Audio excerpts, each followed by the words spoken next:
আল্লাহ বলে, হে আমার উম্মাহ, হে আমার বান্দা, লাকাদ মান্নাল্লাহু আলাল মুমিনিনা ইয বাআসা ফীহিম রাসূলা।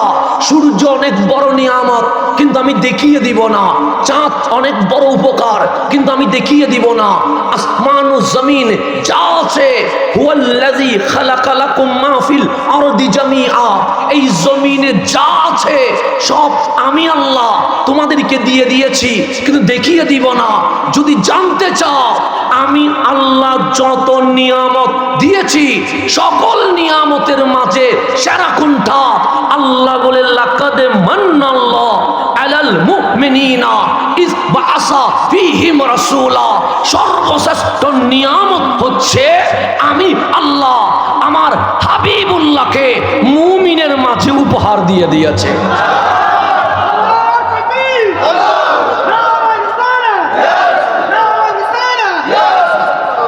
আমার কথা বোঝা যায়?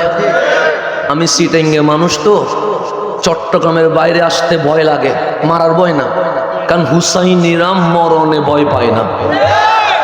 মরতে যখন যে কোনো জায়গা মারা যাবে, এতে কোনো আপত্তি। আমার মরণ যদি রাস্তায় লেখা থাকে, অবশ্যই আমি রাস্তায় মরব। আমার বাসা যদি, আমার মরণ যদি হসপিটালে লেখা থাকে, সেখানেই মরব। মরণ রে ভয় পায় না। কেন?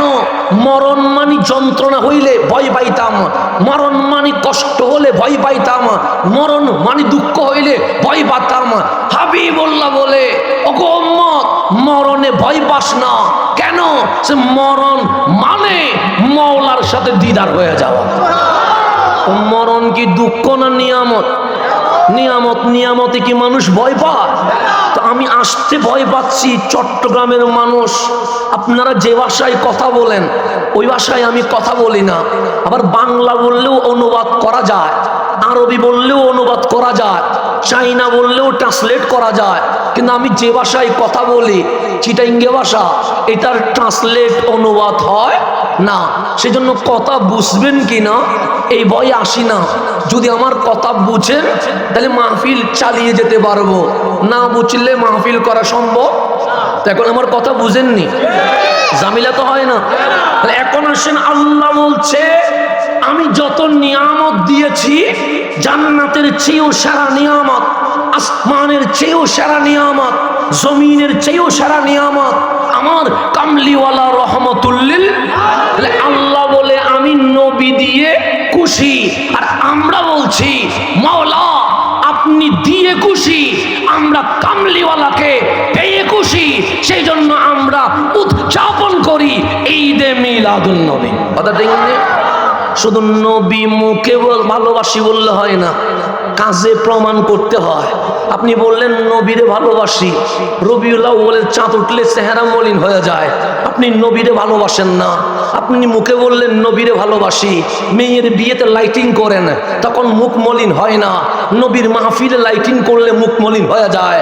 মুখে বলেন নবী ভালোবাসি, ঈদে মিলাদুন নবী করলে রাগ করে ফেলেন, এটা ধোঁকাবাজি। আমরা লাইট, প্যান্ডেল, স্টেজ, মাহফিল করে প্রমাণ করে দিয়েছি আমরা নবীকে মুখে ভালোবাসি না, আমরা কামলিওয়ালাকে অন্তরে ভালোবাসি। কথা ঠিক কিনা?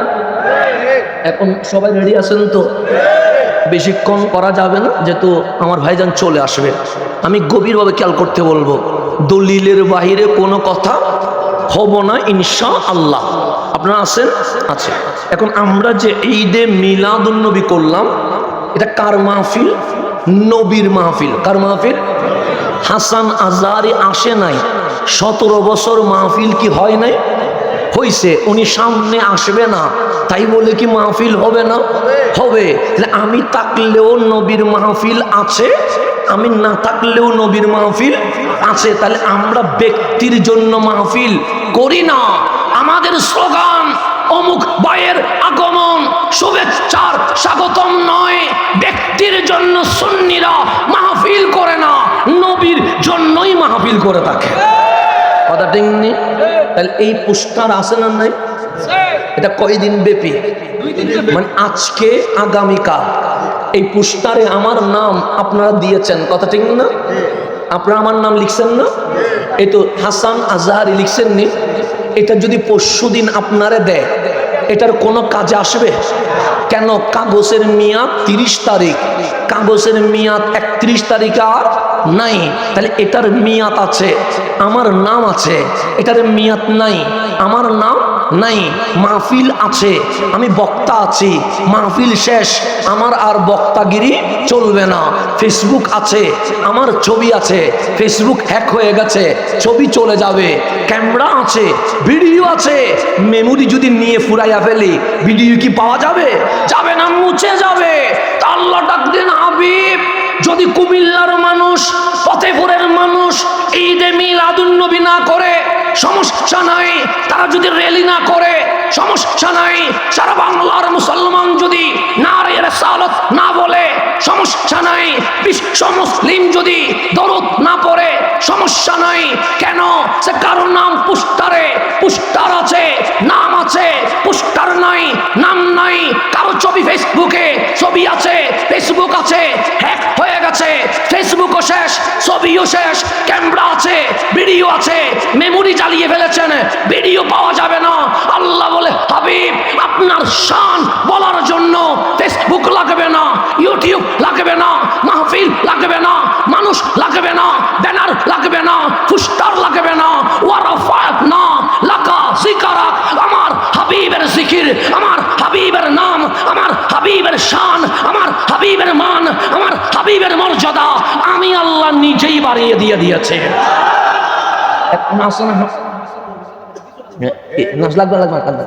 এটা আমি গামি সমস্যা নেই, আপনার আমাকে নিয়ে টেনশন করতে হবে না। এখানে নিচে কোনো ফ্যান আছে নাই তো? তো ওরাদের জন্য ফ্যান নেই, আমার জন্য ফ্যান দরকার কি? আমি আর ওরাত কি, আমরা কি বেশ কম নাকি? বক্তা বলে মঞ্চে উঠছি, বক্তা না হইলে মঞ্চে ওঠা দরকার আছে? একটু উপরে বসলে দেখা যায় আর কি। সেই কারণে, নাহলে আপনি আর আমার মাঝে কোন তফাৎ? আপনিও নবীর উম্মত, আমিও। বরং সে এমন হইতে পারে ওরা আমার চেয়ে ভালো। কেন? ওদের গুনাহ নাই। বাচ্চার কি গুনাহ আছে? নাই তো। তো গুনাহ না থাকলে ও আমার চেয়ে ভালো না? ভালো তো। তা আমি বক্তা হিসেবে বসাই দিয়েছেন, সেজন্য বসছি। আমার জন্য মঞ্চে আলাদা কোনো ইন্তজাম করবেন না, কারণ এটা নবীর মাহফিল। তাজিম চলবে কার? রহমতুল্লিল আলামিন। ইবাদত চলবে আল্লাহর, তাজিম চলবে নবীজির। এখানে বাকি আমাকে নিয়ে টেনশন করার দরকার নেই। একটু যদি গামতেও যদি না দেন, রক্তও দিতে পারি নাই, আমার নবী যদি বলে উম্মত কি করেছিস, অন্তত বলতে তো পারবো কামলিওয়ালা কুমিল্লা ফতেপুরের জমিনে আপনার শান গাইতে গিয়ে কিছু গামটা জোরে পড়েছিল। এটাও তো বলতে সুযোগ দেন না। যদি ফ্যান দিয়ে এটাও বন্ধ করে দেন, রসুলকে কি দেখাবো? দেখানোর মতো তো কিছুই নাই আমার কাছে। আল্লাহর জন্য আমাদেরকে নবীর পাগল হওয়ার তৌফিক নসিব করে। এখন আসেন গভীর মনোযোগ। আওয়াজ যাচ্ছে নি? আচ্ছা ঠিক আছে, আসেন। আমি দীর্ঘ সফর করে আসছি, একটু ক্লান্ত। এরপরেও আপনাদেরকে দেখার পরে ক্লান্তি চলে গেছে ইনশাআল্লাহ। হুসাইনীদের ক্লান্তি আসে যদি নবীর শান না হয়। নবীর জিকির উঠলে হুসাইনীদের শক্তি আবার জেগে উঠে যায়। এখন আসেন গভীর মনোযোগ। আমার নবীর শান বাড়াইছে কে? আমার নবীর জিকির বাড়াইছে কে? এখন আপনারা যদি জিজ্ঞেস করি নামাজ পড়েন কেন, বলবেন আল্লাহর রাজি করার জন্য। রোজা রাখেন কেন, বলবেন আল্লাহর রাজি করার জন্য। কোরআন পড়েন কেন, বলবেন আল্লাহর রাজি করার জন্য। জিকির করেন কেন, বলবেন আল্লাহর রাজি করার জন্য। রাত দিন এক করে দিয়ে আমার ফতেপুরের যুবক এবং প্রবাসীরা এই মাহফিল সাজাইলো কেন, বলবে আল্লাহর রাজি করার জন্য। আপনার ঘরে নিশ্চয়ই অনেক প্রয়োজনীয় কাজ রয়ে গেছে, কাজ ছেড়ে মাহফিলে বসে আছেন কেন, বলবেন আল্লাহর রাজি করার জন্য। আমরা বলি মালিক তুমি রাজি হয়ে যাও। আসমানের কুটি নাই, আসমান দাঁড়িয়ে আছে। আসমান বলে মালিক তুমি রাজি হয়ে যাও। জমিনের নিচে পানি, জমিন লড়েও না, চড়েও না। জিজ্ঞেস করেন জমিন তুমি কি ররা, স্থির আছো কেন, বলবে মালিক রাজি করার জন্য। বাবা আদম 300 বছর কেঁদেছে। জিজ্ঞেস করেন ওগো বাবা কাঁদলেন কেন, যে মাওলার রাজি করার জন্য। আইয়ুব আলাইহিস সালামের গায়ে পোকা এসে মাংস খাচ্ছে, এরপরও বলছে আলহামদুলিল্লাহ। আইয়ুব আলহামদুলিল্লাহ কেন বললেন, যে মাওলার রাজি করার জন্য। খলিল আগুনে পড়ে যাচ্ছে, হযরতে জিবরিল আমিন এসে বললেন হাল্লাকা হাজা, ওগো খলিল তাকানার, তোমার নিচে আগুন, তোমার জ্বালায়া ফেলবে। যদি সাহায্য লাগে আমারে বলো। খলিল আমার 600 পাখা, এক পাখার বাড়ি মারলে আগুন নিভে যাবে। লাগবে না, লাগবে না, লাগবে না। এটা বলে আমার ডিস্টার্ব, মনোযোগ নষ্ট হবে। লাগবে না, লাগবে না, আমার মনোযোগ নষ্ট হবে। হ্যাঁ, দেন না। হ্যাঁ, মনোযোগ নষ্ট হইলে আবার ফিরে আনতে একটু ঝামেলা আছে, কারণ বিষয় অনেক বড়। বিষয়কে ঘন্টার ভিতরে সমুদ্রকে নদী বানানো যায়? যায় না। সুতরাং আমাকে সমুদ্রকে নদী না পুকুর বানাইতে হবে। তো আমাকে ওই সুযোগটা আপনারা দেওয়া লাগবে। তো সামনের 5 হাত ডানে বামে ফিরবেন না। কয় হাত? শুধু 5 হাত। ডানে বামে ফিরবেন না, শুধু আমার দিকে তাকাবেন। আমার দিকে তাকাইলে কোনো সওয়াব হয় না। তারপরেও বলতেছি তাকাবেন। কেন তাকাবেন? আমি যেন আমার বক্তব্যটা আপনার কাছে পৌঁছাইয়া দিতে পারি। এত দূরে কি প্রতিদিন আসতে পারবো? আর যদি কালকে মারা যায় কখনো দেখা হবে? তো আমার লাস্ট মোমেন্টে এসে আমি যদি আপনাদেরকে, মানুষ তো মরণশীল, প্রত্যেকটা সময় তো আমার মরণের জন্য অপেক্ষা করতে হয়। তো সেই জন্য আপনাদেরকে যদি আমি দাওয়াতটা পৌঁছাইতে পারি, আমার কালকে হাসরের ময়দানে আল্লাহ জিজ্ঞেস করবে না, বান্দা তুই চট্টগ্রামের জামিয়া আহমদিয়াতে পড়েছিস, তুই আল আজহার ইউনিভার্সিটিতে পড়েছিস, কয়জনের মুসলমান বানাইছস? জিজ্ঞেস করবে না। কিন্তু আমার এটা জিজ্ঞেস করবে, তুই যে পড়ছিলি কয়জনরে দাওয়াত দিছস? দাওয়াত দেওয়া আমার কাজ।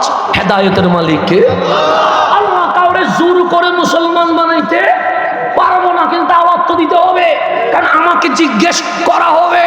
তোকে যে আমি পাঠিয়েছিলাম মিশরে পড়ার তৌফিক দিয়েছিলাম, দাওয়াত দিয়েছিস, সেই জন্য একটা সেকেন্ড আমার অপচয় করার কোনো সুযোগ। আমাকে কোরআন সুন্নাহর কথা বলতে তো 5 হাত যদি মনোযোগ থাকেন, আমি একদম ডানে বামে থাকাবো না, আর পিছনে কি ওর সেটাও দেখলাম না। আপনাদের মনোযোগ থাকলে আমি আস্তে আস্তে করে আমার কথাগুলো কি করতে পারবো? ডেলিভারি দিয়ে যেতে পারবো। মানে আল্লাহর সামনে অন্তত একটু কিছু বলতে পারবো। মালিক ফতেপুরের জমিনে গিয়ে ওয়ারাফা'না লাকা যিকরাক, এই শব্দটা তাদেরকে বুঝিয়ে দেওয়ার চেষ্টা করেছি। অন্তত এটা আমার আমল নামা পরিষ্কার হবে। আল্লাহ যেন আমাদেরকে ভালো আমল করার তৌফিক নসিব করেন।